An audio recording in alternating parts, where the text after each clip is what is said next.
కేంద్ర ప్రభుత్వ సహకారం తీసుకుంటుంది. తొందరలోనే 2 సంవత్సరాలు పూర్తి చేసే లోపల 3000 ఎలక్ట్రిక్ బస్సులను కొని హైదరాబాదు నగరంలో ఔటర్ రింగ్ రోడ్డు లోపల డీజిల్తో నడుస్తున్న అన్ని బస్సులను ఇతర ప్రాంతాలకు తరలించి ఈ నగరాన్ని రక్షించడానికి పూర్తిగా ప్రయత్నం చేస్తాము. ఆ దిశగా నేను మీకు హామీ ఇస్తున్నా. అదేవిధంగా రెండవ భాగం కార్లు, ఊబర్ కానీ ఇతర ట్రాన్స్పోర్ట్లో నడిచేటివి. ఆ తర్వాత ఆటోలోళ్ళు పాపం గిట్టుబాటు ధర లేక డీజిల్ బదులు కిరోసిన్ పోసి నడుపుతున్నారు. పట్టుకుంటే ఒక బాధ, పట్టుకోకపోతే ఇంకో బాధ. ఫైన్ వేస్తే ఓ బాధ, ఫైన్ వేయకపోతే ఇంకొక బాధ. వేస్తేనేమో సంఘాలు వస్తే, వేయకపోతేనో అధికారులు మిమ్మల్ని తిడతారు. రవాణా శాఖకే ఉంది. పట్టుకోకపోతే ఎలక కోపం, ఇడిచిపెడితే పిల్లి కోపం అన్నట్టు 2 దిక్కుల మీకే ఇబ్బంది ఉంది.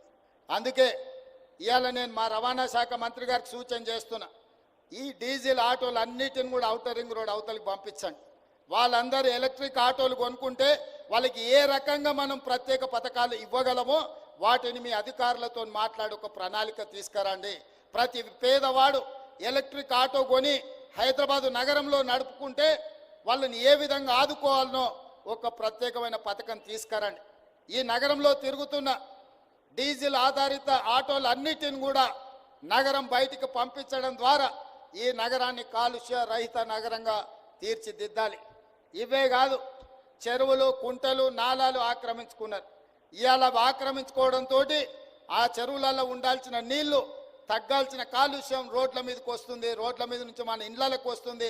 ఇండ్లకు వచ్చిన కాలుష్యం మనం పీల్చుకుంటే గుండెలకు పోతుంది. దాంతో క్యాన్సర్ వస్తుంది, విపరీతమైన రోగాలు వస్తున్నాయి. మనకు మనమే విధించుకున్న మరణ శిక్ష ఇది. ఈ మరణ శిక్ష నుంచి బయటపడాలంటే దేవుడిచ్చిన వరం మూసీ నది.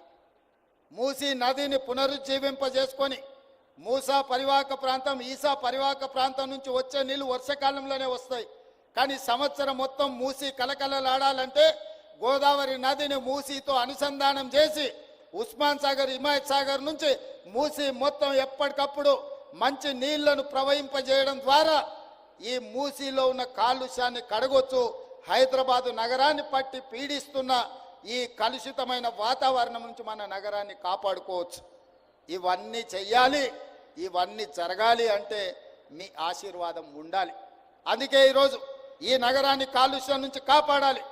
మన కళ్ళ ముందల్నే స్పెయిన్ మన చూసినాం. కొన్ని వేల కార్లు, కొన్ని లక్షల కోట్ల రూపాయల నష్టం స్పెయిన్లో కొట్టుకుపోయింది. అది వేరే దేశం.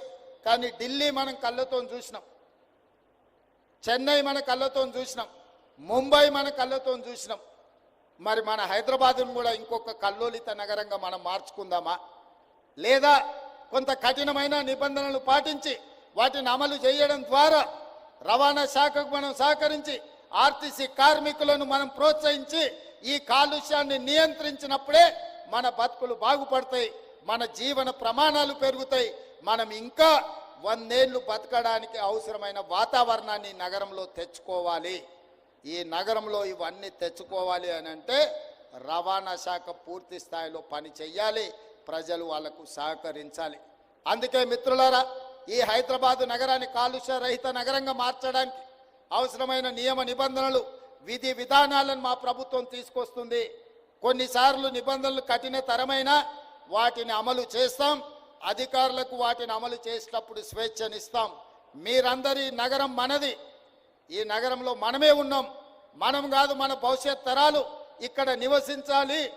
ఈ నగరం అద్భుతంగా రాణించాలి. ఈ నగరం విశ్వ నగరంగా అభివృద్ధి చెందాలి అని అంటే మా రవాణా శాఖ పూర్తి స్థాయిలో పని చేయాలి. సంపూర్ణంగా మీరు చేస్తారనే నమ్మకం, విశ్వాసం నాకున్నది.